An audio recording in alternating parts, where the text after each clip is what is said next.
Now let's discuss the law of conservation of momentum with the help of an example. The example of recoil of gun. You know, the recoil of gun means when a bullet is fired from a gun, due to the reaction force exerted on the gun by the bullet, the gun will be moving backward. That backward movement of the gun is called as recoil. So how can we prove that momentum remains constant in the case of this gun bullet system? That's what we are discussing. We know when the bullet is fired from the gun, suppose the force exerted by the bullet on the by the gun on the bullet, let it be F. So F is the force exerted by the gun on the bullet, and by the third law of motion, an equal and opposite force is exerted by the bullet on the gun. Since it is equal and opposite, the force exerted on the gun will be minus F, means equal in magnitude and opposite in direction. And we know the two forces, they act for a very short interval of time. So we can measure the impulse. The impulse is given by F into delta t.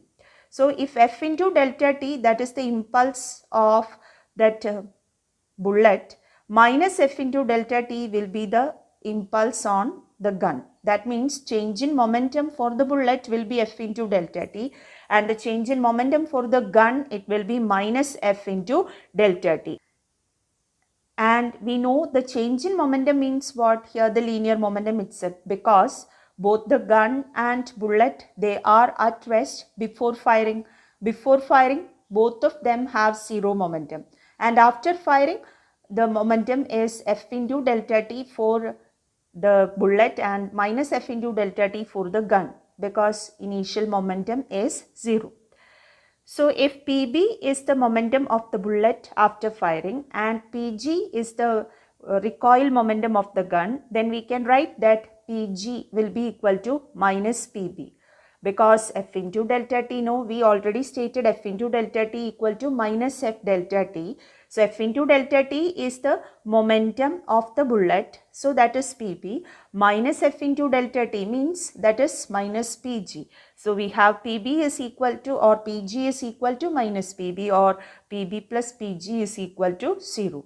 That is the total linear momentum of the gun bullet system is conserved.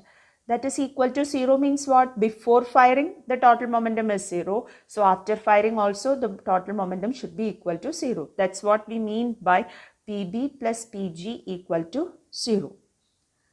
Okay, so that is the example of, so this recoil of gun comes as the example for both the laws, that means third law and the law of conservation of momentum. Now, the same thing can be proved by taking the case of collision of two objects.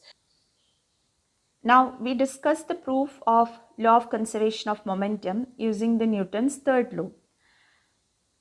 In the case of collision of two objects, we consider the collision of two objects MA and MB are their masses. Their velocities before collision are UA and UB. After collision, their velocities becomes VA and VB. And here comes our top point of discussion, that is during collision. During collision, what is happening? A is exerting a force on B and B exerts a force on A. We take the force exerted on B by A as FBA and force exerted on A by B as FAB. So FBA is the force on B and FAB is the force on A exerted by the other one. Okay, and it is an interactive force, that means mutual interaction between A and B. So the external force acting can be taken to be 0. Now, as a result of these two forces, there will be a change in momentum for A and B. And from second law of motion, we know the force on A changes the momentum of A. So we can say that FAB, the force acting on A, changes the momentum of A from PA to P dash A. So PA is changed from PA to P dash A as a result of FAB. Okay, FAB changes momentum of A from PA to PA dash. Similarly, momentum of B is changed from PB to PB dash. By which force? By the force FBA.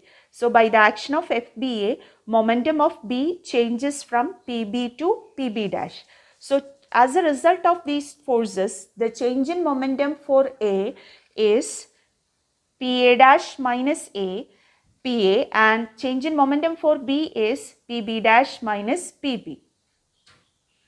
Okay, and the time taken for this change in momentum, it is delta T itself.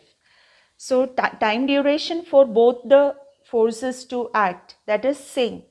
Now we speak in terms of impulse. The impulse on A, that is given by FAB into delta T, that is measured as the change in momentum of A. That is FAB into delta T is P dash A minus PA. And impulse on B, that is measured in terms of change in momentum of B. That is FBA into delta T is P dash B minus PB. Now, we know from third law, these two forces, that means FAB and FBA, they are equal and opposite. Being action and reaction, they are equal in magnitude and opposite in direction. So, we can write FAB equal to minus FBA, and from that it follows that FAB into delta T, that is equal to, so FAB into delta T equal to minus FBA into delta T. So we have FAB delta T equal to minus FBA delta T. So substitute for FAB delta T and minus FBA delta T. We have P dash A minus PA is equal to minus of PB dash minus PB. Okay.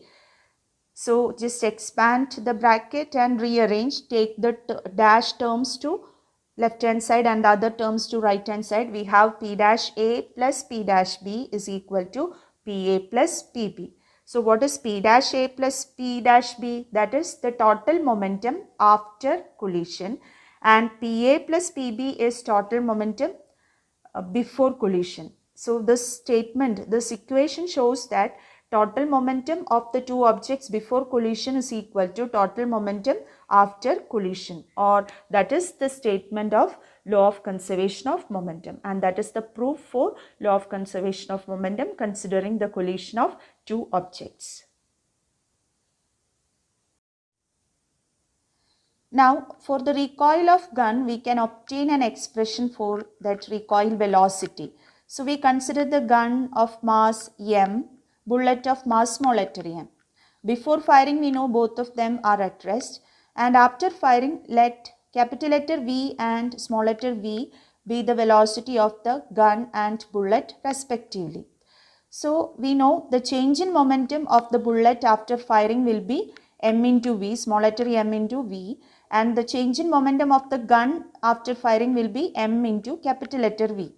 And since we already proved that PB is equal to minus PG, we can write like MV is equal to, that means M into V, that is equal to minus M into V. That is, momentum of the gun will be equal and opposite to the momentum of the bullet, because PG is equal to minus PB. So from this equation, by rearranging, we get capital letter V, the velocity of the gun, that is equal to minus mv by m. Okay, so this gives the expression for recoil velocity of the gun. Since negative sign is there, it shows that the gun is moving in a direction opposite to the direction of velocity of the bullet. That means opposite to the direction of bullet. That means in the backward direction. So this is why, see, this equation shows that since the mass of gun is very big compared to the mass of the bullet, this recoil velocity will be very less, because m comes here in the denominator, capital letter M, which is a big value. So velocity of the gun will be less. So because of this reason, that pain due to that backward movement of the gun on the shoulder will be less. But to avoid that recoil, what it is suggested is this: keep the gun very close to the shoulder. Okay, so when the gun is kept very close to the shoulder, that shoulder plus gun comes as the system. Okay, so when for that system its mass will be more, so the recoil velocity will be still less. So to reduce recoil, this is the practical suggestion which is given to the shooters, that is keep the gun close to the shoulder, touching the shoulder, then the recoil velocity decreases. Now we have a problem based on that. A shell of mass 0.02 kilogram is fired by a gun of mass 10 kilogram. If the muzzle speed of the shell is 80 meter per second, what is the recoil speed of the gun? Muzzle speed means the speed of the shell with respect to the gun. So here we are substituting all the data what is given. So here we have initial momentum equal to final momentum, as we discussed earlier, PB plus PG is equal to 0, and we get the same equation and we substitute. When we substitute, we get the answer to be minus 0.016 meter per second. Now another example, a nucleus is at rest in the laboratory frame of reference. That means it is at rest. Show that if it disintegrates into two smaller nuclei, the products must move in opposite direction. So nucleus is at rest first before disintegration. Disintegration takes place during radioactivity. We will be discussing such things in the course of time. So it disintegrates means it splits into smaller nuclei. And what about the products? Products should move in opposite direction. That's what it is given. So we are considering capital letter M to be the mass of the nucleus at rest, and M1 and M2 are the products after disintegration. Suppose they are moving with velocities V1 and V2 after disintegration. So we know total momentum before disintegration is 0 because the nucleus is at rest. So what will be the momentum after disintegration? It will be M1 V1 plus M2 V2. But according to law of conservation of momentum, the total momentum after disintegration should be equal to total momentum before disintegration. So M1 V1 plus M2 V2 should be equal to 0. So rearranging, we get V2 is equal to minus M2 by M1 into V1. So here one negative sign is there. That negative sign shows that V2 is opposite in direction to V1, because M1 and M2 they are scalar constants. So that negative sign shows the direction of V2. So negative sign means it is opposite to the direction of V1. Here you have V1. So that means M1 and M2 they are moving in opposite direction. So after the disintegration, the two nuclei, the product nuclei, they should move in opposite direction. That's what we conclude. So only this much for today. Thank you.